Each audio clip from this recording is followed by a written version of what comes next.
Israel Lebanon सीमा पे अब Israeli जो सैनिक हैं वो ये कहने को मजबूर हैं कि हम हार रहे हैं और हमारे जो पिता हैं, डैडी हैं अमेरिका, वो अब आके हमको बचाएं यहाँ पर, नहीं तो हालात भयावह हो जाएंगे। ये सब चीज़ें आज की तारीख में वहाँ के लोकल मीडिया से साफ तौर के ऊपर आ रही हैं और साफ तौर पे दिख भी रहा है। और दूसरा, एक वीडियो मैं आपको इसमें दिखाना चाहता हूँ कि कैसे जो लेबनान के सैनिक हैं, जो वहाँ के लड़ने वाले हैं, वो जश्न मनाते हुए दिख रहे हैं। अब तक आपने सिर्फ देखा था, हमने देखा था कि जो इजरायली सैनिक हैं वो जश्न मनाते हुए वीडियोस में दिखते थे, लेकिन अब ये भी देखने को मिल रहा है कि कैसे लेबनान के सैनिक अपने जीत के ऊपर जश्न मनाते हुए वीडियोस जारी करते हुए दिख रहे हैं, जिस वीडियो को मैं आपको दिखाऊंगा। और इसमें बहुत सारी चीज़ें हैं, बहुत से डेवलपमेंट्स हैं कि कैसे जो जिनको गिरफ्तार किया हुआ है, जो बंधक हैं इजराइल के सैनिक या इजराइल के आम नागरिक गाज़ा में और तमाम जगहों के ऊपर, उनके परिवार के लोग इजराइल के पार्लियामेंट के बाद बाहर जम के विरोध प्रदर्शन भी कर रहे हैं।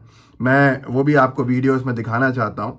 और जो जश्न का मैंने वीडियो कहा था, सबसे पहले उससे शुरू करता हूँ। और ये पहली बार हुआ है कि समझ लीजिए कि ये कहा जा रहा है कि अमेरिका को आके हस्तक्षेप करना चाहिए। ये वहाँ के सैनिकों की बातें सामने आ रही हैं कि हमें बचाएं क्योंकि अब हम हारते हुए दिख रहे हैं। एक मैसेज बहुत वायरल हुआ कि we are losing, we don't want to fight any more, daddy America please help us. हम हार रहे हैं, हम और लड़ना नहीं चाहते हैं, अमेरिका को हमारी मदद करनी चाहिए, क्योंकि शायद अब इजरायली सैनिकों को अपनी नेतन्याहू की सरकार पर भरोसा नहीं है। मैं वो वीडियो दिखाता हूँ सबसे पहले आपको, जिस वीडियो के अंदर जो हिजबुल्लाह के लड़ाके हैं, जो लेबनान की तरफ से लड़ रहे हैं इस पूरे जंग में, उनका वीडियो आया है जश्न मनाते हुए। ये वीडियो देखिए आप।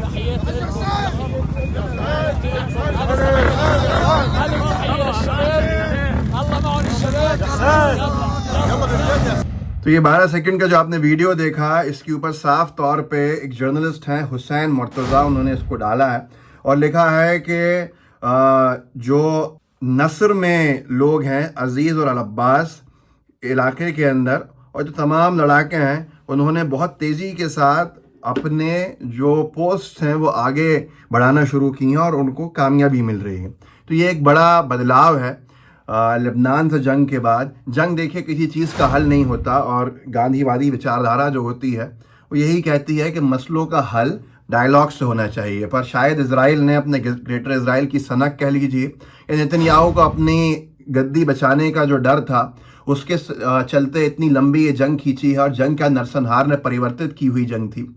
और ये आज की तारीख में जो आम नागरिक इजराइल में अगर निशाने पे आ रहे हैं या सैनिक, तो लेबनान ने साफ तौर पर यूनाइटेड नेशंस में भी कहा है इस बात को कि अगर वो हमारे आम नागरिकों को टारगेट करेगा इजराइल, तो हम मजबूर हैं उसके आम नागरिकों को टारगेट करने के लिए। ऐसे जारी भी किए हैं वीडियोस जो लेबनान की तरफ से टारगेट्स किए गए इजरायली पोजीशंस के ऊपर, नदर्न ऑक्यूपाइड फ़लस्तीन की जो टेरिटरीज़ हैं उसमें। ये वीडियो भी आप अगर देखें तो ये बहुत भयावह है।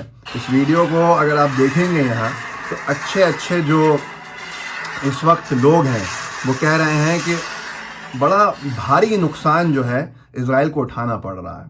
तो ये बहुत ज़्यादा हिंसक है, तो मैं वीडियो लगवा नहीं रहा हूँ, मैंने झलक दिखाई है। पर ऐसे कई सारे वीडियोस जारी हो रहा है।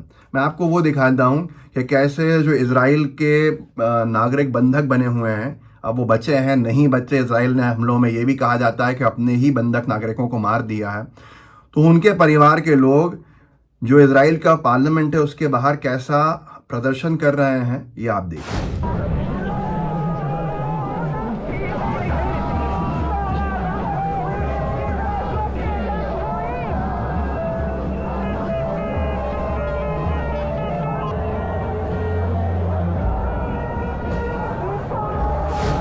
इसके ऊपर लिखा है कि families of Israeli prisoners are currently protesting outside the Knesset in occupied Jerusalem demanding an immediate exchange deal with the resistance. इनका कहना है कि जो इजराइल का पार्लियामेंट है, जिसको नेसेट कहते हैं, जेरूसलम जिसके ऊपर कब्जा किया इजराइल ने और वहाँ पे पार्लियामेंट बनाया है, उसके बाहर खड़े होकर प्रदर्शन कर रहे हैं और इमीडिएटली डिमांड कर रहे हैं कि उनके लोगों के साथ डील करो और उनके जो लोग हमारे पास बंधक हैं उसको एक्सचेंज के अंदर छोड़ो और हमारे लोगों को लेकर आओ वापस। लेकिन एक बहुत बड़ा अंदेशा है कि शायद वो लोग अब बचे नहीं हैं, क्योंकि इजराइल ने जिस तरह से गाज़ा में तबाही करी है वो सबके सामने है।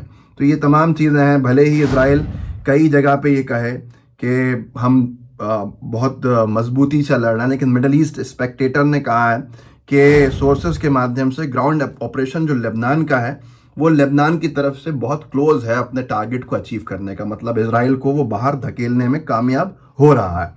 तो ये बहुत सी चीज़ें हैं जिसके बाद से समझ में आ रहा है कि ये हालात जो हैं इसके लिए ज़िम्मेदार सिर्फ़ और सिर्फ इजराइल है।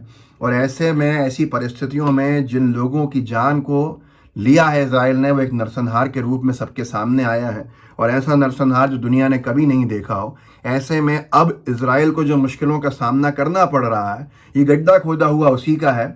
हल निकलना चाहिए युद्ध का, लेकिन इजराइल पे कार्रवाई कब होगी?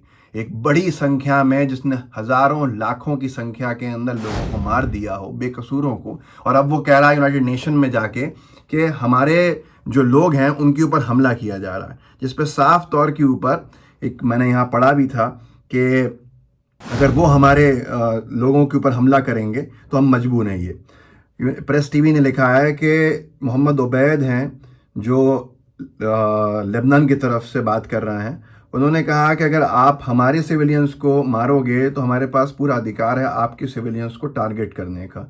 तो ये एक बड़ा विषय है। लेबनान ने यूनाइटेड नेशन सिक्योरिटी काउंसिल में इजराइल के जर्नलिस्ट को जो हमले करा इजराइल ने, उसके खिलाफ एक वो भी किया है, कंप्लेन भी की है। पर कितनी कंप्लेन का क्या असर होगा इसका अंदाज़ा तो आपको है। इस वीडियो को आगे बढ़ाइएगा, लोगों को बताइएगा कि बहुत सारी परिस्थितियां आज आउट ऑफ कंट्रोल हैं, लेकिन उसका जिम्मेदार सिर्फ और सिर्फ इजराइल है। अगर इजराइल ने ये तबाही और ये बर्बादी के लिए रास्ते खोले हैं, तो ये मिडल ईस्ट को जलाने के पीछे जिन लोगों का हाथ है, उन्होंने आम नागरिकों का कत्लो गारत कराने में कोई कसर नहीं छोड़ी। तो इस वीडियो को आगे बढ़ाइएगा, व्हाट्सएप ग्रुप्स होंगे उनमें शेयर कीजिएगा, जितने लोगों तक पहुंचा सकते हैं ज़रूर पहुंचाइए, ताकि लोग जागरूक हों और लोगों को पता चले कि आखिरकार इजराइल ने क्या गड्ढा खोदा और उस गड्ढे में अब उसको भी कैसी परेशानियां हो रही हैं। जय हिंद, जय भारत। द लाइव टीवी, सच सबसे आगे।